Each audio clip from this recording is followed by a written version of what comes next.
Hi, I'm Gia Mills and I have been a celebrity makeup artist for the past 20 years. I also am absolutely fascinated by the power of makeup and the politics of beauty. In True Reflections, we get to go behind the curtain and find out what celebrities really feel about their appearance when the glare of the media is upon them. So who is with me today? My guest today started her career as a model. Yeah.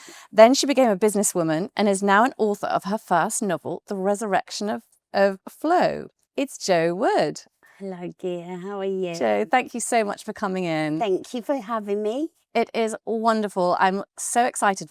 All sorts of topics to talk through. Yeah. But first of all, I always like to ask people, what makeup are you wearing today? Oh, my makeup was put on early this morning, but I always go out with dark eyes. Yeah.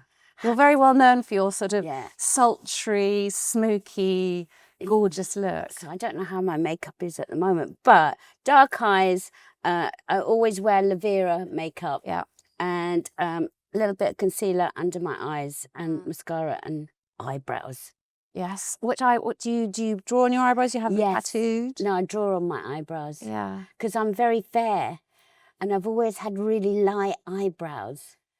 And always blonde eyelashes, you know. Well, it's great because there's so many good products out there now for sort of doing your brows, and you can, your sort of mascara-y version-y things. And there's so much, and I love today the sort of the range of stuff that you can find. But like what I'm really interested in, going back, you were 15 when you started becoming a model in London. You kind 16, was it 16? Well, that's still. But I started modelling and doing stuff for local photographers at 15. And then I was Miss Hot Pants at 15 and a half. Miss Hot Pants? Yeah. Did you have to sort of do these sort of turnaround shots of your bottom? Mirror. They used to have girls in the Daily Mirror in shorts, basically.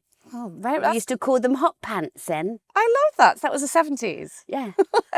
That's gorgeous. So you were obviously, you're modelling sort of 15, 16. So the makeup must have been so different then, like quite sort of rudimental, quite sort of primitive. What would you be using back in the day? Well, I remember when I discovered mascara and my mum had a little block and a brush.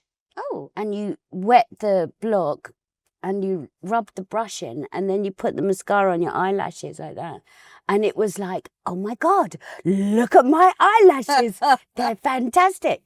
So it was my mum's stuff that I used to go. And my mum was an Avon lady. She was? Yeah. So how was that? Did she have friends coming over and they'd all... She used to go to the ladies and with her makeup, beautiful makeup box that opened like that and opened like that. She had the creams and the lipsticks and I used to love it.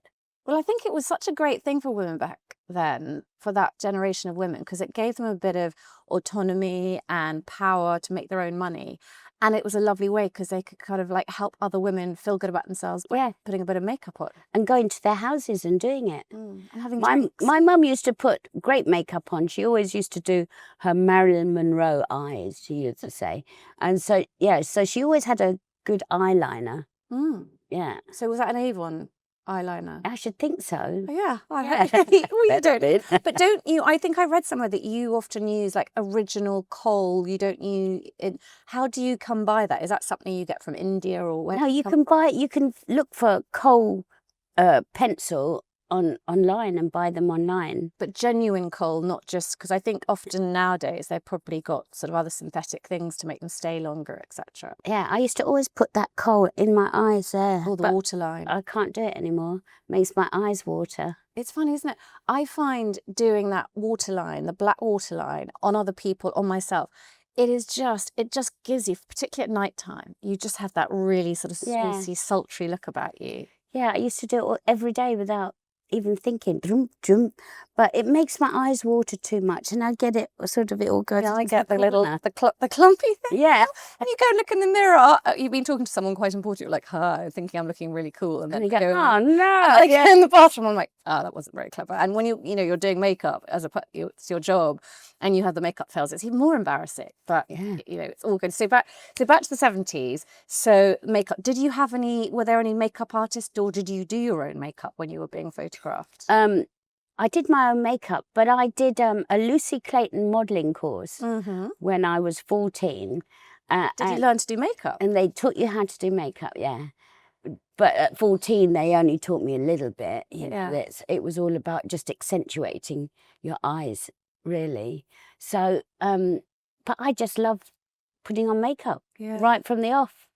And when did they start having makeup artists on set to do it for you? Gosh, I remember Barbara Daly. Okay, she was a real sort of icon back in the day. She was, yeah.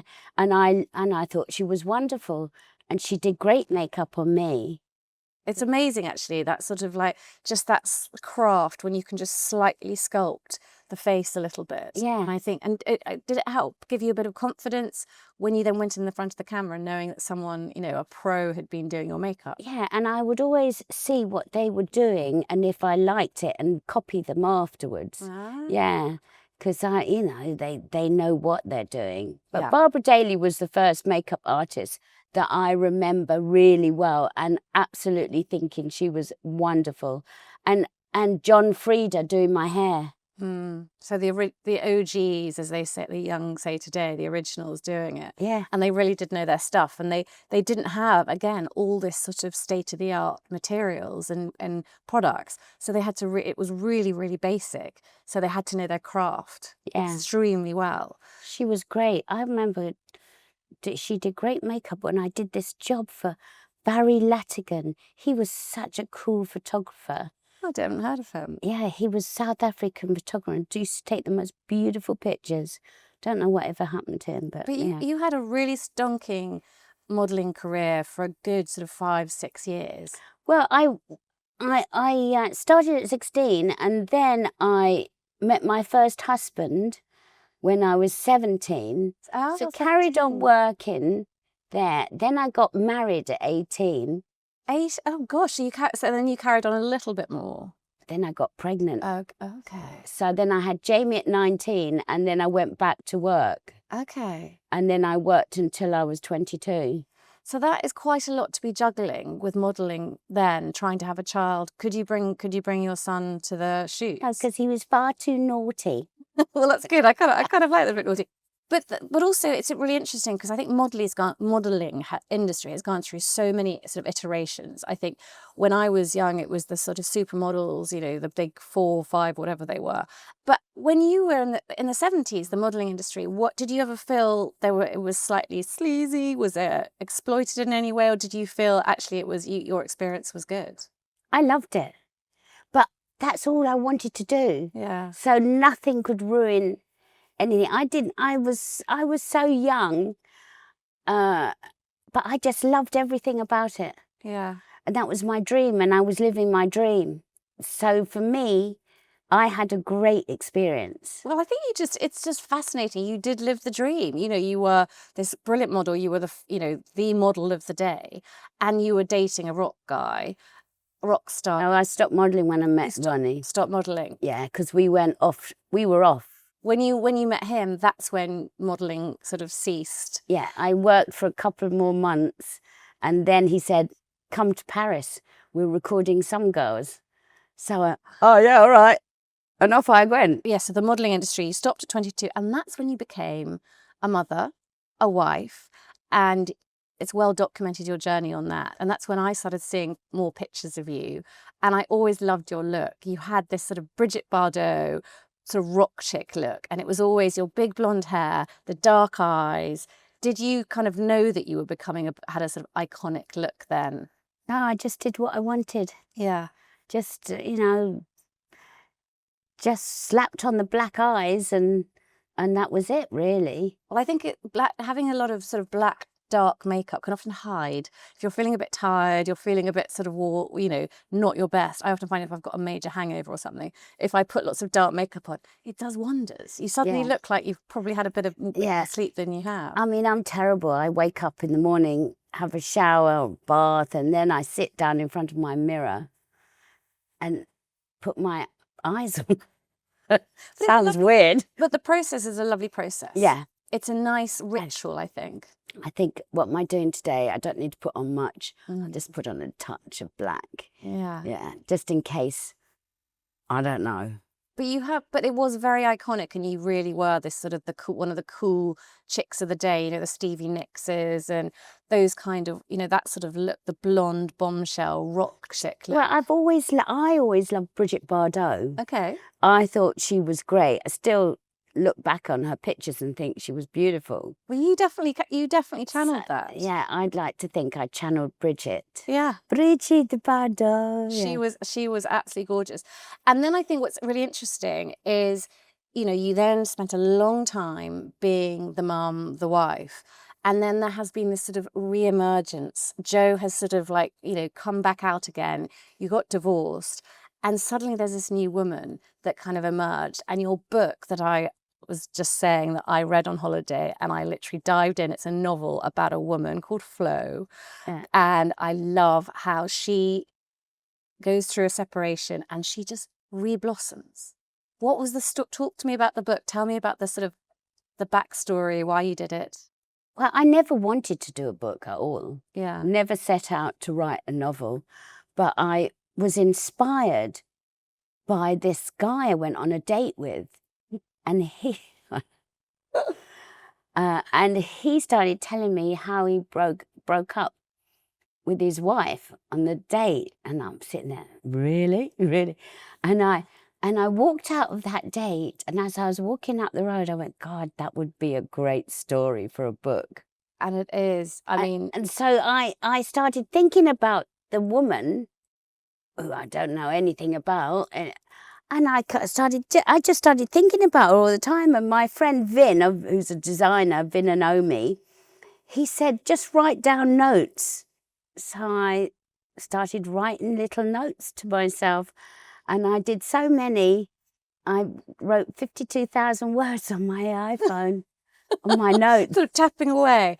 And the book, because I love the book, it is a wonderful journey of her, coming back to herself. Yeah. Re-finding herself. And I think that's an important thing, because there's so many women that go through heartache and loss, husbands die, run off like my one did, and all that sort of thing. And in your 50s, you can sit there and you think, what's left for me to do? And my mum once said to me, as she got older, she felt invisible. And I thought, that's not going to be me. And it's not going to be Flo either. Well, she definitely is not invisible in the book. I mean, she gets up to all sorts of naughtinesses. Yeah. And I was reading it, absolutely fascinated, going, I wonder how much of Joe is in here and how much, because you can kind of see some sort of parallels. But is there much of you, or have you woven in other stories? Oh, yeah. I went to girlfriends and said, give us a story. I need some mad sex story for my book. And so a lot of them have been inspired by girlfriends telling me, oh, Joe, he was this and he was that. Oh, that's a good idea. Oh my gosh, I think you could almost have like a sort of website where women can go on and sort of like, what were your, some really maddest stories? I mean, I've got a few, and it is absolutely the things we see. Men can be extraordinary creatures, and it's just hilarious what they come to. They can be, can't they? So what I did is just picked out little things and which I built stories on, I mean, it was even simple things like my friend saying she's going to Ibiza. I thought, yeah, Flo needs to go to Ibiza. And something mad happened to her there. It was great adventure for me to write it, because I did pick out things from my past and stuff like that, but it all made it into Flo's life. Well, I think it's really interesting. People read it going, oh, is that story part of you? It's kind of like you kind of go, you will never know. Exactly. But it's so lovely reading through that. And also I love the bits where you talk about, from a sort of beauty point of view. And I think when you have been the mother at home and you're less sort of focused on your appearance, but suddenly Flo in the book, probably much like you probably felt when you became newly single, you have to rethink about your appearance. You look at yourself and you think, oh my God, I've got to get out. You see, I was very fortunate because I had Strictly offered to me right at the beginning, because I was in the paper so much, and poor Joe kind of vibe. And then they came along with, would I do Strictly? And my mum said, of course you were going to do it, Josephine. I like your mum. Yeah. She's... So I said, all right, I'll do it. But that really helped my confidence. That was great. So with Flo, she needed to get out there and start going for castings and get her confidence back like that. Yeah. We all got different ways of getting ourselves back together again. Because in you've got Flo's wonderful friend Rob. He in page 22 puts her makeup on. Yeah. And I think, you know, makeup, when you have your makeup, your hair, you get your outfit sorted, it makes you feel different, powerful. Oh yeah, changes the way you feel. I mean, I hate looking at myself without makeup, unless I'm feeling I've got a tan and I'm really well rested. But I don't like me without mascara and black pencil. Well, it defines, doesn't it? Particularly if you've got blonde. I think women with blonde hair, like Charlotte Tilbury, I don't think her husband's ever seen her without mascara on. Oh, really? Literally, she scurries into the bathroom, apparently, and puts her mascara on. And I think it just makes you feel... It's amazing the power of makeup, actually. Yeah. It really is. And I think when a woman has, you know, anyone listening to this who's gone through a breakup, and we all have, or if going through one... Get the makeup on. Get the makeup, have your hair done, and just get that swagger back. It's hugely powerful, and Flo does that, and she gets her swagger. And I love the whole how you describe her look and etc. Robbie really helps her. Yeah, he does become her really close friend. Yeah. Did you have anyone like that? Yeah, I had my friend Michael, who wasn't a makeup artist or anything, but he sort of took me everywhere. Yeah. You know, he was in the nightclub business, so he took me everywhere. And we would be out. I would be sitting in a club at 4 a.m, surrounded by all his friends, thinking, Joe, what are you doing here? But I love that. That's just, you know, it's like you can do whatever you want. You've got no one to answer for. Yeah. Your kids are grown up. You're not with your ex-husband anymore. You can do what you want. Do what you want, yeah. I loved my newly single time. It was great. Yeah. Yeah. I think at the time you look back on it being good, but it is quite a tumultuous time. Yeah. But I think it's hugely powerful women are really scared probably of going through a divorce. Especially when you get older, you think to yourself, you know, another girlfriend I hadn't seen for ages, around about that time, I bumped into her and she said, round about the time of that date it was, and she said, I've just split up with my husband, Joe. I said, oh no. She said, my life's over without him. I said, don't be so silly. Of course it's not. There's a whole world out there. But it's literally strapping on your big girl's boots, get your outfits on, get your hair, get your makeup, and just reinstill that power. Because I think we are particularly sort of, the younger generation, I think, feel a bit more like okay in their own skin. But I think we were defined. Young. Yeah, but they're young. But also, I think we were all, you know, the old generation, we were defined by our relationships. And it takes a lot of strength. And I think women who've had to come out of relationships, they're just almost more richer because they've just got the story and they've had to really grow inside. Yeah, it makes you more independent and stand on your own 2 feet. Be proud of yourself. Yeah. Survived. And Strictly, obviously, that was a great sort of boost for you, I guess. Yeah. Did it really, you know, you had a load of new makeup. I mean, the makeup artists and hair people on that are phenomenal. So great. I love them doing my makeup every week. Yeah. And that must have been like a lovely treat. And I think how you... It's a shame about my dancing. I think it's just the process of going on it was probably very cathartic. Well, I think the process of going on it is so scary. Yeah. I mean, I was great in rehearsals and everything. Love that. The nerves. Love Brendan. And then you sit backstage and your name gets higher and higher on the list. And, oh, I'm next. I can't think of one step. You know, it was like that for me. Yeah. Well, I think, well done. Again, it's you're challenging yourself. And I think when you challenge yourself into new Yeah, you things, have to challenge yourself. I remember when I left Strictly, I said to myself, if I can do Strictly, I know I can do anything now. that's incredible. Yeah. Well, I think it's just the power of, you know, feel the fear and do it anyway. Feel the fear. Feel the fear. But I think when you know, whenever I've seen myself on telly and doing these podcasts and stuff, you kind of go, oh my gosh, and you look at yourself, and I'm 51.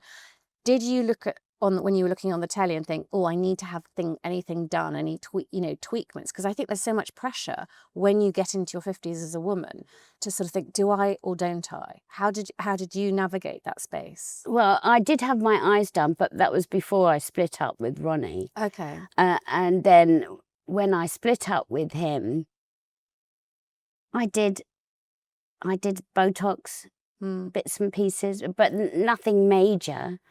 I lost a lot of weight as well when I first split up with him. You know, you're heartbroken. You don't eat anything. And didn't eat anything. And my sister came and I had a prawn on my plate. She said, is that all you're eating? I said, yeah, I'm not hungry. Yeah. But it was great. I lost loads of weight. Well, I split up with someone about 6 months ago, and literally it was the best thing because I was getting menopausal, putting on weight, and I just lost all this weight, and I was like, this is great. But you don't want to kind of promote that too much, but you feel like it's something you can control. It gives you a sense of power, but it is a funny thing that it is the byproduct of it, sort of heartbreak diet. Yeah.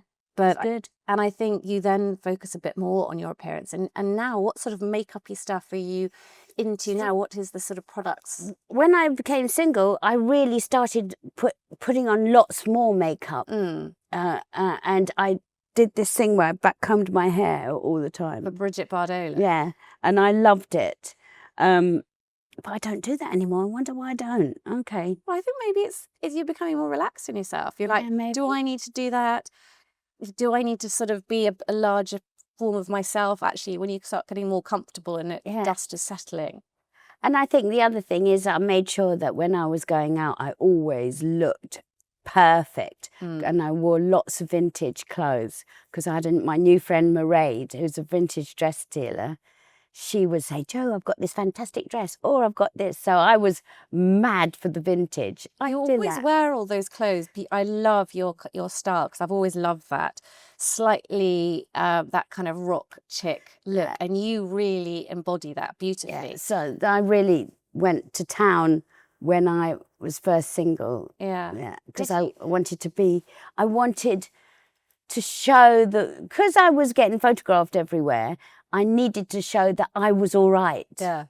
I wasn't going to be this broken-hearted woman anymore. You don't want to be pitied, ultimately. You want to be, I'm strong, I'm okay, and 2 fingers to all you sort of names. And I suppose in the book, Flo does that as well. She does. I love it. And I just love, it really cheered me up, that book. It put me in such a lovely mood about women, and like you go Flo and all her naughty escapades, the sort of romps. It is great. But going back to clothes and stuff, I mean, you've probably gone through a whole gambit of, over the years, but is there anything you've really splurged on? What's the most sort of extravagant outfit you've ever sort of worn or bought?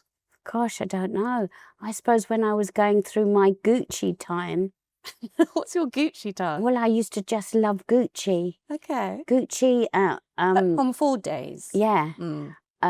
So I used to always spend a lot of money on Gucci clothes, but then I stopped liking them because it was such a look, their look, not my look, and then I tried to be different. You weave in a bit of you?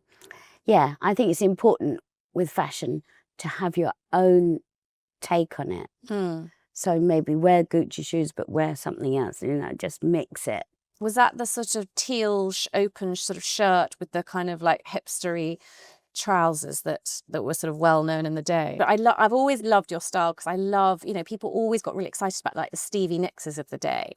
Yeah, and I love Stevie Nicks' look. And you've kind of got a slight look of that. But what I love is that I kind of feel your alien influence comes into some of the things you do. Talk to me about your alien sort of interest, because it's fascinating. Yeah, I'm mad about anything to do with out there. Yeah. I once saw a UFO in South America. Leah was there, and Leah was asleep, actually. And She was annoyed about that when she woke up. And Ronnie was there, and we were on holiday, and he said, I was packing because we were leaving, and he said, Joe, there's something weird. And we had a house that was on a sort of hill, and the sea was out there. And I went outside, and he ran in to get his glasses because he can't see distance. And there it was. It was a UFO. It was hanging over the sea. The lights were coming down onto it. And as I looked at it, it lifted up, it stopped, it went to the right, and then it shot across the sky. Like in a movie. I went, oh my God, I've just seen a UFO. And we got on the plane the next day, and we picked up the paper, and it said, UFO invaders Brasilia. Wow. Hundreds of people have seen the same thing. So I wasn't mad. No, and you've got a wallpaper that you designed that's got aliens, little aliens, and then my friends Vinanomi, the designers, gave me a beautiful caftan with a UFO on the front. So cool. I love all that spiritual stuff.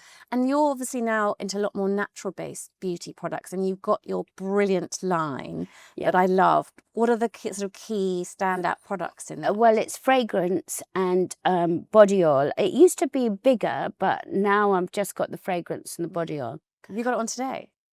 Yeah, I have actually. It smells gorgeous. Yeah, it's a lemony. Yeah. It really lingers, but in a really lovely, you can tell it's got a lot of natural notes in it. It's all organic, both the oil and the fragrance.